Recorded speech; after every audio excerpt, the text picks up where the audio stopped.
everyone and welcome back to my channel. Today's video is going to be a two-parter. Part one is going to be explaining the getting things done method for managing tasks, explaining all of the different steps and how I manage my tasks and my projects using Notion, with a little bit of the Notion template being shown.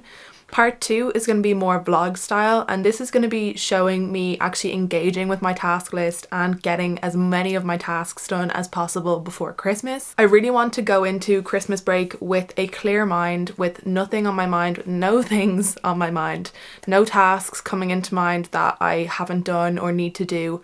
I just really want to try and have a couple of weeks of clear-headedness during the Christmas break, which will hopefully allow me to have some nice creative breakthroughs during that time. The reason I started following the getting things done method is because I am absolutely awful at anything administrative for my personal life, for my PhD work, for the business that I run. I just really needed to find a way to get better at that kind of thing. I think it's really important not to allow things to fall through the cracks, and I just find I often have that happen with really important administrative tasks. The getting things done method is just a way to keep track of everything small and big that you need to do, and really just find out how you can really prioritize your tasks and ensure that you're getting things done, or that you're at least aware of, at a given moment when you're not getting these things done, what you could or could not be doing. And I've just been finding it really helpful. It's still something I'm in the process of, discovering and trying to manage to practice on a weekly basis. So in this video, you will see me getting current, which is essentially where we actually update our task list to make sure that everything that you need to do is on it. We update our projects list to make sure everything we are working on is there. Essentially just categorizing all of my tasks into different contexts, how much time I need, what priority they are, and all of that. But first, I'm going to do a full explanation of the getting things done method and all of the different steps along the way. I really hope that you enjoy this video. I think I really like watching these types of videos, especially like the part two where I'm actually going and getting all of the tasks done. It really helps me feel productive and it makes me want to go and get these things done.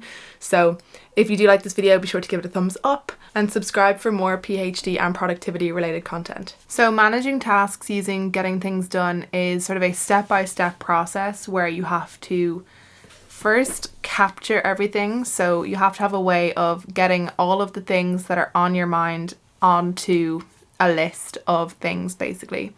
And the way I do that in Notion is I will just start listing out all of the things, and then I will add them into my board of all of my things. So I'll just start off with the things that are just what's on my mind about it. So when I said things like haircut, Christmas, anything like that, that's just the word itself is on my mind, and there is some actions and stuff associated with them, but it's just first of all whatever is coming to mind.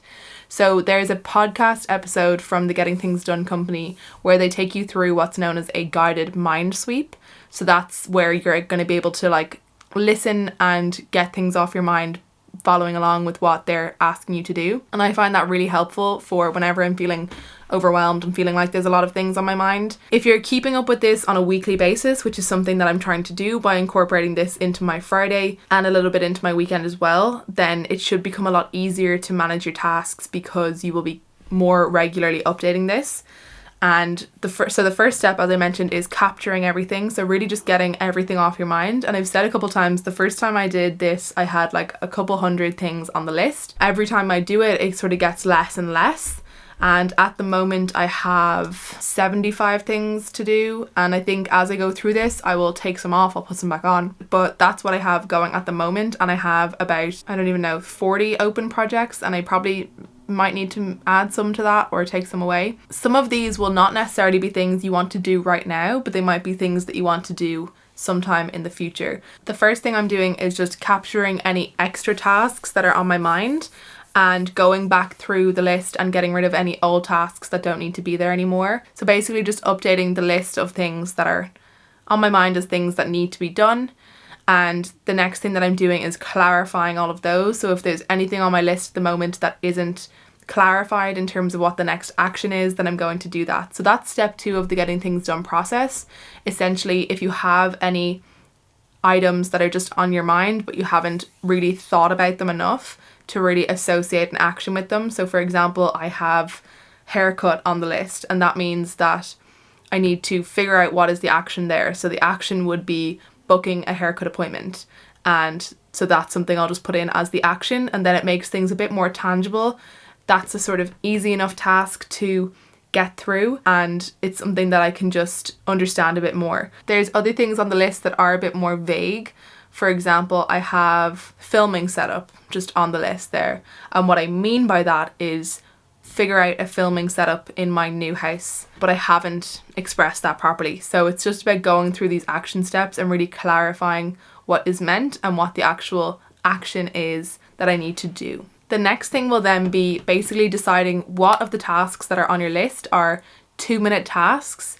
If there's any 2-minute tasks that you can do right now. So the reason why it's a good thing to do this on like a Friday afternoon is because most sort of places, if you need to book appointments and stuff, most places are still open if you need to make any phone calls or anything like that. So I do like to do somewhat of a review on Sundays, but I think trying to do like the actual getting the tasks done, I typically try to do on like a Friday when I feel like I've done most of my work for the week, and I feel like I can really give the time to this stuff and really go into the weekend feeling a lot better.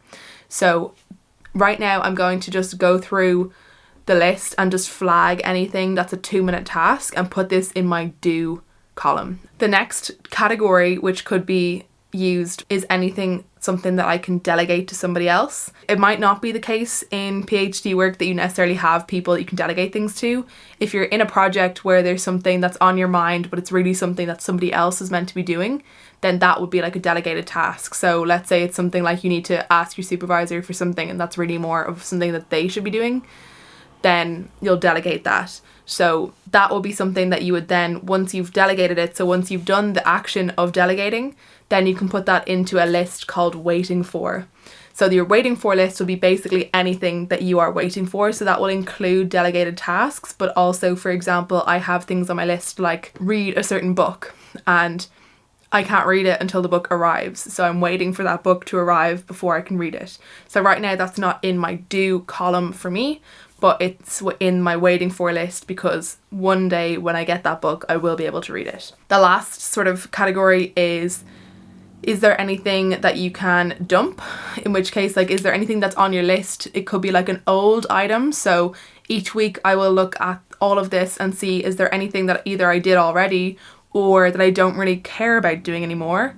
In which case I can just dump those items off of the list. And then the last thing will be deferring. So if it's not a 2-minute task that you can do right now, then it's going to be something that's deferred.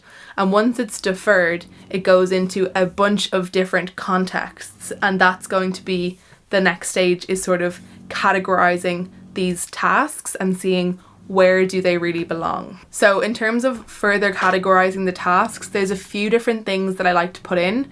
So the first is that it's important to associate them to their relevant project. So you should have a list of all of your projects, and your projects will be basically anything that is more than one step. So getting a haircut is one step. I just have to book the appointment and put it in my calendar and go. Like, that's really just a 1-step process compared to switching banks, which will be a really big process because I need to investigate the banks. I need to get all my stuff together, like all of my forms. I need to put them all together, go to the bank, talk to the people, probably do a load of forms and back and forth. So that's a project, and that's pretty much it. So if you've got more than one step, then it is a project. And what I really like about the Getting Things Done method is that they refer to work as anything that needs changing. That can really be very, very broad. It can be things in your own life. It can be things in your PhD work. It can be things in your business if you have a business. It can be things in your family. It can be anything. So anything that requires changing or needs something done is work. And that's how you can sort of see this. Once you've clarified them and defined what the next action is and associated them with some project if necessary, the things that I like to put in would be the due date. So not all actions will have a specific due date, but some will. If there is a specific due date that is associated with this, then you add that in and it will go on the calendar for then. But if it's something that could really happen whenever, then it doesn't have a due date, and don't add one to it for the sake of it. The next thing you're going to want to do is figure out what context the work is involved in. So the idea that is involved in the Getting Things Done is to try and group tasks based on almost like not quite mindset, but more so what work mode you're in. So if you're making calls, then it might be good to have a whole list of all the calls you could make. Especially if you're someone like me, you don't like making calls, it's good to just get them all out of the way at once. If there's certain tasks that you need to be sitting at your desk for, then you could have an at desk list. If there's certain tasks that you can only do at home, then you would have an at home list. If there's certain tasks that you need to do out and about, then they might go on an errands list. So it's about organising your tasks into these different lists. And if there's things that you don't want to have as a current action, but you think someday you might want to do them, so if it's just something that you're thinking, oh, maybe one day I'll write this book about this thing, that would go on your someday maybe list.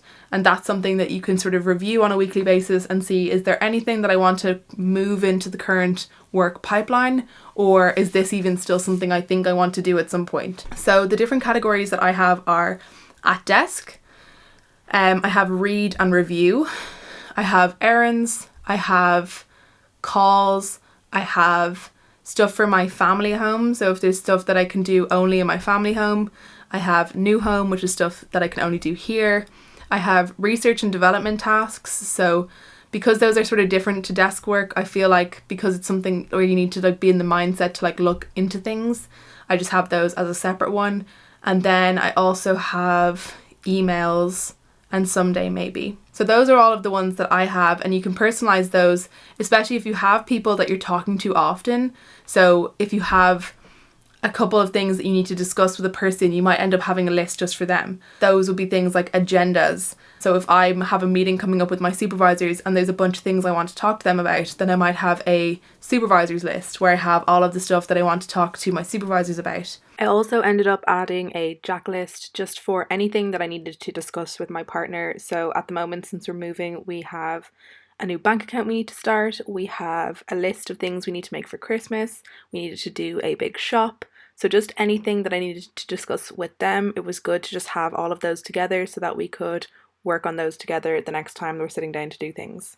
I do also have all of my projects from my thesis organised separately, only because that's where I want to keep my notes for the projects. But if there's any tasks that are associated with them, with my PhD, like outside of those projects, I will put them on this list. So if there's any administrative work that I need to do, or anything I need to do as part of the classes that I'm teaching, that would all go onto these lists. Other things that I like to add to the table are the priority. So is it a high, medium or low priority? And that can just be helpful for looking at things and thinking, okay, I have this amount of time, I should really do something that's high impact in a way.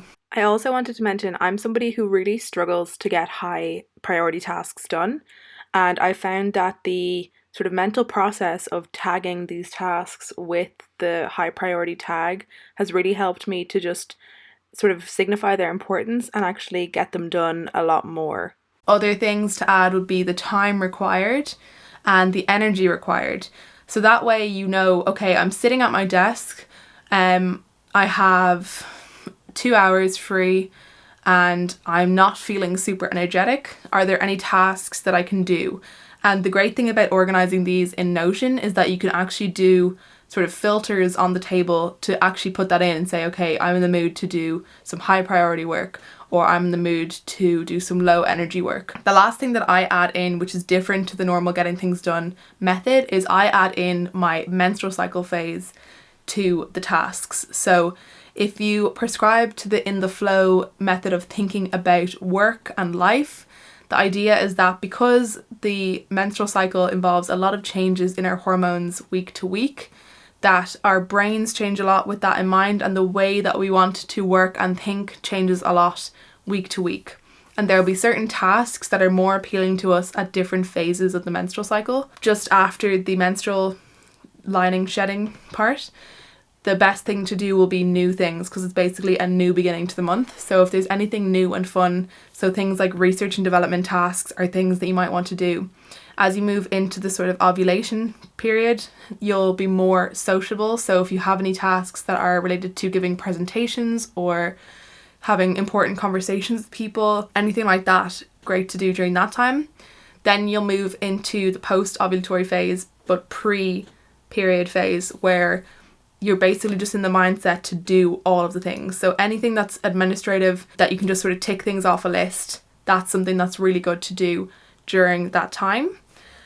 And lastly, during the menstrual phase, if you have any sort of reflective tasks or low energy tasks, those would be good to do because our energy levels are super low, and it's good to try and just do something that doesn't require a huge amount of effort. I often find it's a good time for like the read and review type material to do that kind of thing. So that's how to sort of organise and categorise the tasks.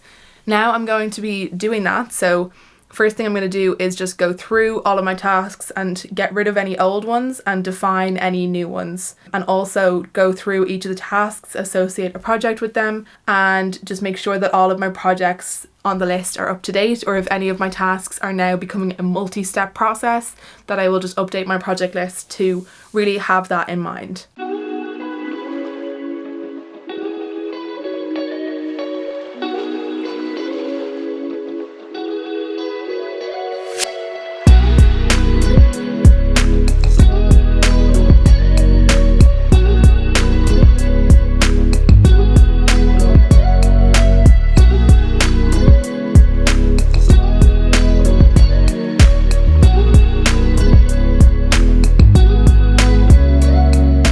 Another thing that I do is I add all of the tasks that are on my sort of sticky note. So this is like a shared inbox that's on different parts of the Notion template, and I actually will just go and drag and drop anything that's in the shared inbox directly into the getting things done list of tasks. And that's, I found so helpful, because it could be like I'm in a meeting, or it could be I'm like working on my thesis and something will come to mind, and I don't want to have to go all the way to the Minesweep page, but I'll just pop it into the sticky notes, and then I can come back later on when I'm in this page and add all of these tasks. And so all I have to do is literally select those and drag them down onto the task database, and it will automatically just add them in, which is really, really handy. Then after I've clarified all of those tasks, what I like to do is just go back over my projects, and if there's any new projects that have been added, I do a quick think of like any other tasks that might be relevant for that project, and then I'll go back and update all of those tasks in the task list. So especially when you're new to this, it can take a while before you really get all of the information out. So I said at the beginning of this that I had 75 tasks. I now have 95 tasks, and as I go through the projects I might end up with even more, and that is okay. Now obviously some of these are someday maybe tasks. I think around 25 of these that are currently there are someday maybes, and that means that they're not really current tasks that I need to do, but they are things that need to be done eventually.